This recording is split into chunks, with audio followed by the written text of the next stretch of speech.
Hello বন্ধুরা, আমি মাম্পি। আমার নতুন একটি রান্নার ভিডিওতে তোমাদের সবাইকে জানাই স্বাগত। আশা করি তোমরা প্রত্যেকে সবাই ভালো আছো, আমিও খুব ভালো আছি। আজ তোমাদের সাথে শেয়ার করব আমার খুবই পছন্দের একটি রান্না, কাতলা মাছের মাথা দিয়ে বাঁধাকপির ঘন্ট।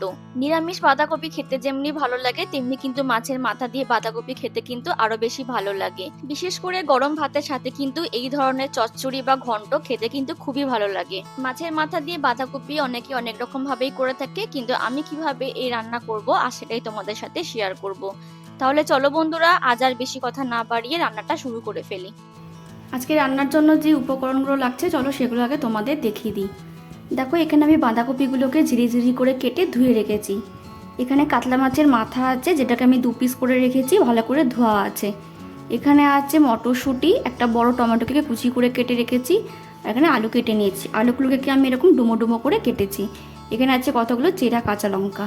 এদিকে আছে নুন, হলুদ গুঁড়ো, লঙ্কা গুঁড়ো, জিরে গুঁড়ো, গোটা জিরে, চিনি, আদা বাটা, আর আছে গোটা গরম মশলা। গোটা গরম মশলার মধ্যে রয়েছে 1 টুকরো দারচিনি, 2টো লবঙ্গ, 2টো এলাচ, আর আছে 2টো তেজপাতা। আর আজকে রান্না করতে আমাদের সর্ষের তেল লাগবে। তাহলে এই হচ্ছে আজকের রান্নার উপকরণ। রান্না শুরু করার আগে প্রথমে আমাদের এখানে মাছের মাথাটাকে একটু ম্যারিনেট করে নিতে হবে। তার জন্য মাছের মাথার মধ্যে আমি দিয়ে দিলাম স্বাদ মতো নুন আর হাফ চামচের মতো হলুদ গুঁড়ো। তারপর হাত দিয়ে খুব ভালো করে মাছের মাথাটার মধ্যে নুন আর হলুদটাকে মাখিয়ে নিতে হবে। আমি এখানে একটা মাছের মাথায় ব্যবহার করছি, তবে তোমরা চাইলে কিন্তু এর থেকে বেশি মাথা নিয়েও রান্নাটা করতে পারো। ভালো করে নুন হলুদ দিয়ে মাথাটা ম্যারিনেট করা হয়ে গেলে এবার এটা পাশে রেখে দিয়ে গ্যাসের মধ্যে একটা কড়াই বসিয়ে দেবো। কড়াইটাকে খুব ভালো করে গরম করে নিয়ে এর মধ্যে দিয়ে দেবো সর্ষের তেল। তারপর তেলটাকেও একটু ভালো করে গরম করে নিতে হবে। তেলটা খুব ভালো করে গরম হয়ে গেলে এবার এর মধ্যে দিয়ে দেবো সামান্য একটুখানি নুন। তেলের মধ্যে যদি এরকম একটু নুন দিয়ে নাও তাহলে কিন্তু মাছটা কড়ার মধ্যে আর লেগে যাবে না। তারপর খুন্তি দিয়ে তেলটা একটু কড়ার চারধারে স্প্রেড করে নিয়ে খুব সাবধানে এবার মাছের মাথাটাকে তেলের মধ্যে দিয়ে একটু ভেজে নেব। তারপর কিছুক্ষণ পর মাছের একটা সাইড ভাজা হয়ে গেলে খুন্তি দিয়ে খুব সাবধানে অপর পিঠটাকেও একটু উল্টে দিয়ে অপর পিঠটাকেও একটু ভেজে নেব। খুব কড়া করে ভাজতে হবে এমন কোনো কথা নেই, হালকা করে ভাজলেই হবে। এইভাবে দুটো সাইড একটু ভেজে নেওয়া হয়ে গেলে এবার তেল থেকে ছেঁকে মাছের মাথাটাকে এবার অন্য একটা পাত্রে তুলে রাখবো। তারপর ওই মাছ ভাজা তেলের মধ্যে দিয়ে দেবো 2টো তেজপাতা, হাফ চামচের মতো গোটা জিরে, গোটা গরম মশলা, আর দিয়ে দেবো বেশ কয়েকটা চেরা কাঁচা লঙ্কা। তারপর কয়েক সেকেন্ড একটু নেড়ে চেড়ে ফোড়নটাকে একটু ভালো করে ভেজে নেব। ফোড়নটাকে আমি কিন্তু ভালো করে ভেজে নিয়েছি, আর দেখো কাঁচা লঙ্কার গায়ের রঙগুলো কিন্তু পাল্টে গেছে। এবার এখানে দিয়ে দেবো ডুমো করে কেটে রাখা আলু, আর দিয়ে দেবো স্বাদ মতো নুন আর হাফ চামচের মতো হলুদ গুঁড়ো। তারপর সমস্তটা ভালো করে আলুর সাথে মিশিয়ে নিয়ে আলুটাকে এবার একটু লাল লাল করে ভেজে নেব।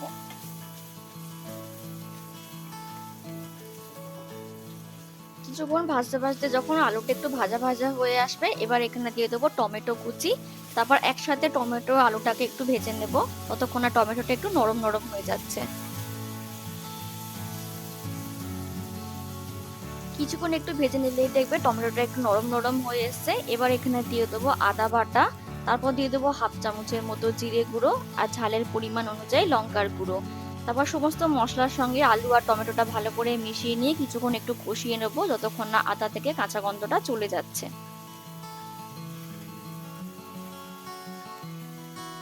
আমি মশলাটা খুব ভালো করে কষিয়ে নিয়েছি, আর দেখো এখানে কিন্তু মশলাটা প্রায় শুকিয়ে এসেছে।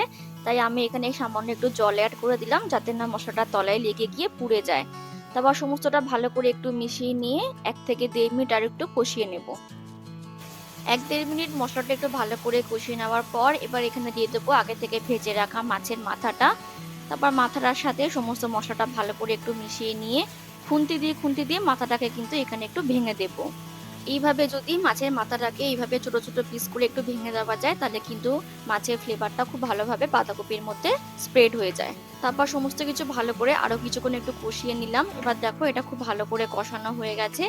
এবার এখানে দিয়ে দেবো কুচি করে কেটে রাখা বাঁধাকপি, আর তার সাথে দিয়ে দেবো মটরশুঁটি, আর তার সাথে দিয়ে দিলাম স্বাদ মতো নুন। সমস্ত কিছু দেওয়া হয়ে গেলে এবার খুব ভালোভাবে বাঁধাকপির সাথে সমস্ত মশলাটাকে মিশিয়ে নিতে হবে। খুব সাবধানে আস্তে আস্তে বাঁধাকপির সাথে সমস্ত মশলাটা এমন করে মিশিয়ে নিতে হবে যেন সমস্ত বাঁধাকপির সাথে নিচের মশলাগুলোকে ভালো করে মেশানো হয়ে যায়। সমস্ত বাঁধাকপির সাথে মশলাটা ভালো করে মেশানো হয়ে গেলে এবার এটা ঢাকা দিয়ে মিডিয়াম ফ্লেমে 5 থেকে 7 মিনিট একটু ঢাকা দিয়ে রান্না করে নেব। এখানে কিন্তু কোনো রকম জল ব্যবহার করব না, এই রকম ঢাকা দিয়ে দিয়ে কিন্তু বাঁধাকপিটাকে সেদ্ধ করে নিতে হবে। বাঁধাকপির মধ্যে যে জলটা আছে সেই জলটা দিয়ে কিন্তু বাঁধাকপিটা সেদ্ধ হয়ে যাবে। ফিরে এলাম 5 থেকে 7 মিনিট পর। এবার ঢাকনাটা খুলে আবার একটুখানি ভালো করে এটা নাড়িয়ে চাড়িয়ে দিতে হবে, তা না হলে কিন্তু নিচের বাঁধাকপিগুলো নিচে লেগে গিয়ে পুড়ে যাবে। এখানে আমাদের আর বিশেষ কিছু করার নেই, এইভাবে ঢাকনা খুলে খুলে কিছুক্ষণ অন্তর অন্তর একটু নেড়ে দিতে হবে। আর দেখো এইভাবে ঢাকা দিয়ে করার ফলে বাঁধাকপি থেকে কিন্তু অল্প অল্প জল বেরোনো শুরু করে দিয়েছে। তারপর একটু নাড়ি চাড়ি দিয়ে আবার ঢাকা দিয়ে কিছুক্ষণের জন্য আবার রান্না করে নিতে হবে। ফিরে এলাম আরো বেশ কিছুক্ষণ পর। আমি কিন্তু এর মাঝখানে আরো 2-3 বার ঢাকনাটা খুলে একটু নাড়িয়ে দিয়েছি। এবার দেখো এটা কিন্তু খুব ভালোভাবে মজে গেছে।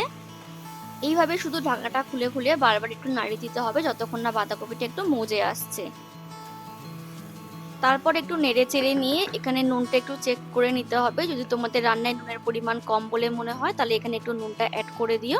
আমার রান্নায় নুন ঠিকঠাকই ছিল তাই আমি আর নুন দিলাম না, কিন্তু দিয়ে দিলাম সামান্য একটুখানি চিনি। তোমরা যারা চিনি অপছন্দ করো তাহলে চিনিটাকে স্কিপ করতে পারো, কিন্তু চিনি দিলে খেতে একটু ভালো লাগে। তারপর সমস্ত কিছু ভালো করে মিশিয়ে নিয়ে আরো কিছুক্ষণ একটু 1 থেকে 2 মিনিট একটু রান্না করে নেব। যে কোনো চচ্চড়ি বা ঘন্ট কিন্তু একটু এরকম ঘাটা ঘাটা হলে কিন্তু খেতে ভালো লাগে।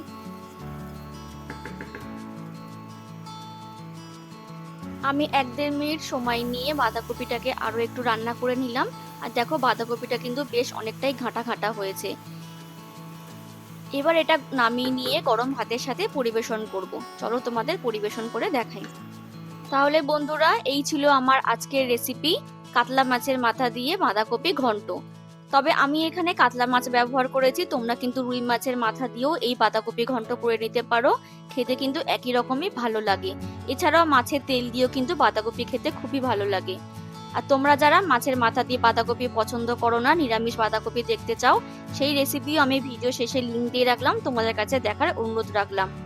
তাহলে বন্ধুরা, আমার আজকের রেসিপি তোমাদের কেমন লাগলো প্লিজ কমেন্ট করে জানিও। ভালো লাগলে একটা লাইক করে দিও আর আমার চ্যানেলটাকে সাবস্ক্রাইব করে দিয়ে আমার পাশে থেকো।